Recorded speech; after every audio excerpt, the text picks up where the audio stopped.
importante. Mais le casque.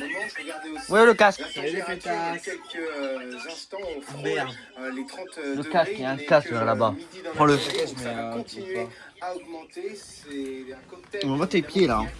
Forcément, Est-ce qu'ils ont fait ces chiffres également tes que abonnés la ou pas? végétation Non. est très sèche, donc Moi, je vais voir. on redoute Moi, je rigole, cet je après-midi qui arrive. Voilà ce que nous disaient les pompiers il y a encore quelques minutes dans la matinée, parce que c'est vrai que le vent et ses rafales, eh bien, ça propage ces flammes dans cette végétation très, très sèche. On est à quelques centaines de mètres de la commune de Saint-Laurent, où il y a eu beaucoup de végétation qui a brûlé cette nuit. Les pompiers ont travaillé tout au long de la nuit et on voit toujours ces fumées qui sont au loin, à quelques centaines de mètres d'où on se trouve, avec surtout, vous le disiez, ces pompiers au sol, ces nombreux camions de pompiers au sol qui tentent de lutter contre ces flammes que l'on devine dans cette végétation. Ce qu'il faut dire, c'est que les pompiers sont vraiment au travail, puisque on devine cette extrêmement bien cette fumée blanche. Cela veut dire que les pompiers tentent d'éteindre ces flammes et cet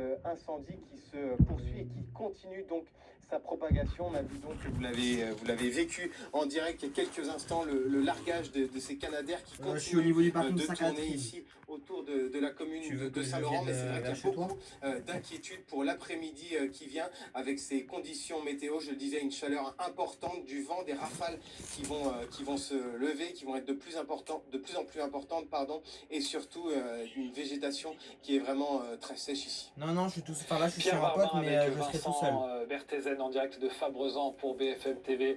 Merci à vous. Il y a une carte. Ah, il y a c'est vrai qu'on trop regarde de net. ensemble. Bon, ça te dérange pas si je vais aller voir un pote? Il y a des chances que je vais voir un pote. Tu vas pas me voir. Si tu m'en veux, je reste là.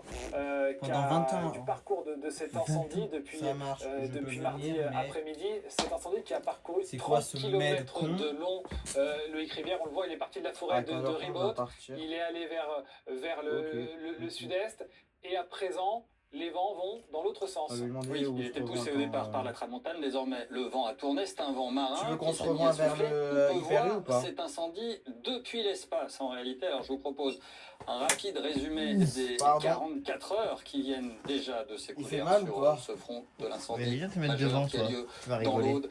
En ce moment, prenons donc un peu de hauteur pour voir ce panache de fumée qui s'échappe et qui file tout droit vers la Méditerranée. Attends, je te Ce sont prends. les premières heures. Les gars, je 1000 vous laisse hectares dévorés toutes les heures sur la première nuit. On voit bien ce panache donc, qui s'étire au large. Le vent retombe pour chaque nuit, globalement, puis il reprend en cours de journée. Et voyez hier ce panache de fumée donc, qui avait gagné une bonne